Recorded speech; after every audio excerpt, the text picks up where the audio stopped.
Good morning. ഇന്നെൻ്റെ കൃഷിയാണ് കാണിക്കുന്നത്. കുറച്ച് സ്ഥലമേ ഉള്ളൂ, ഞാൻ ആദ്യമേ പറഞ്ഞിരുന്നില്ലേ. ഇതാ ഇപ്പം കുറച്ചായിട്ട് ഞാൻ കൃഷികൾ ചെയ്യുന്നുണ്ട്. നമ്മുടെ കുറ്റിക്കുരുമുളകാണ്, സ്ഥലമില്ല, അതാണ് ഈ പോട്ടിൽ നട്ടിരിക്കുന്നത്. ഇതറിയാവോ? ഇത് നമ്മുടെ മുരിങ്ങയാണ്, വിത്തിട്ട് പൊടിപ്പിച്ചതാണ്. പക്ഷെ ഇത് ഇത്രയും ആയിട്ടുണ്ട്. വളർന്നു വരുന്ന കാണുമ്പോൾ ഒത്തിരി സന്തോഷമാണ് രാവിലെ ഇതൊക്കെ കാണുമ്പോഴേ. കുറച്ച് വലുതായി, പക്ഷെ ഒട്ടും തടിക്ക് കട്ടിയില്ല, വളരെ തിന്നാണ്. പിന്നെ ഇത് വെണ്ട, വെറുതെ കുപ്പി കട്ട് ചെയ്ത് അതിൽ വച്ചിരിക്കുക. ഒത്തിരി ഒന്നുമില്ല, കുറച്ചൊക്കെ ഉണ്ട്. പിന്നെ ഒരു തക്കാളി, 1-2 തക്കാളികൾ നട്ടിട്ടുണ്ട്. കുഴപ്പമില്ലാതെ വളരുന്നുണ്ട് കേട്ടോ. ചെടിച്ചട്ടിയിലാണെങ്കിലും ചെറുതിലൊക്കെയാണ് വച്ചിരിക്കുന്നത്, പക്ഷെ കുഴപ്പമില്ലാതെ വളരുന്നുണ്ട്. പിന്നെ ഒരു പേര വെച്ചിട്ടുണ്ട് ഞാൻ.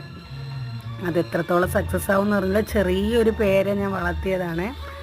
അതിതാ ഇപ്പോൾ ഇത്രയായി, വളർച്ചയുണ്ട്. നോക്കാം മുന്നോട്ട് പോകുന്തോറും എത്രത്തോളം വളരുന്നുണ്ടെന്നേ. അതിൻ്റെ തൊട്ടടുത്ത് നിൽക്കുന്നത് നാരകമാണ്. നാരകം ഒരു തൈ വളർത്തി, പിന്നെ ഒത്തിരി തൈകൾ വളർത്തിയെടുക്കുക. പണ്ട് ഞാൻ ഈ നാരകത്തിൻ്റെ, നമ്മുടെ നാരങ്ങയുടെ കുരു ഇട്ട് പൊടിപ്പിച്ച് ഒത്തിരി നാരങ്ങ കൊച്ചിൽ വളർത്തിയെടുത്തിട്ടുണ്ട്. നാരങ്ങ കിട്ടിയിട്ടുണ്ട്. അതേപോലെ ഒന്ന് നോക്കുക, എത്രത്തോളം സക്സസ് ആവുമെന്ന് അറിയില്ല. ഇത് പച്ചമുളക്, ഇത് ഞാൻ വെട്ടിക്കളയാതെ നിർത്തിക്കുക. ഒത്തിരി കാ തന്നു എനിക്ക്. ഒറ്റൊരു തൈയാണ്, പക്ഷെ ഒത്തിരി കാ കിട്ടി കേട്ടോ. ഒത്തിരി മുളക് എനിക്കതിൽ നിന്ന് കിട്ടി. അതുകൊണ്ട് ഞാൻ അങ്ങനെ തന്നെ അങ്ങ് നിർത്തിയിരിക്കുക. പിന്നെ കുറച്ച് വിത്തൊക്കെ ഇട്ട് ഒഴിച്ചു, പക്ഷേ മറ്റേ വെള്ള ഒരു സാധനം ഉണ്ടല്ലോ, അത് വന്ന് നശിപ്പിച്ച് കളയുക. പിന്നെ ഞാനത് കളഞ്ഞു. പക്ഷേ ഇത് ഞാൻ നിർത്തിയിരിക്കുക. ഇതൊക്കെയാണ്. കുറച്ച് ചീരയുണ്ട്. പിന്നെ ഇത് പയർ നട്ടതേ ഉള്ളൂ. വന്നിട്ട് അവിടെ തന്നെ പടർത്തി വിടണമെന്ന് വിചാരിക്കുക. അടുത്ത് നിൽക്കുന്ന ഉള്ളിപ്പൂവില്ലേ, ഉള്ളി, അതാണ്.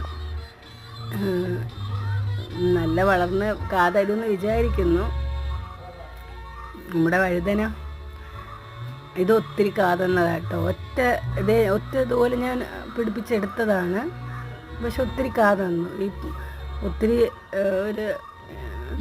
ഒരു 8-9 മാസമായി. 2 കാ പഴുത്ത് നിൽപ്പുണ്ട്.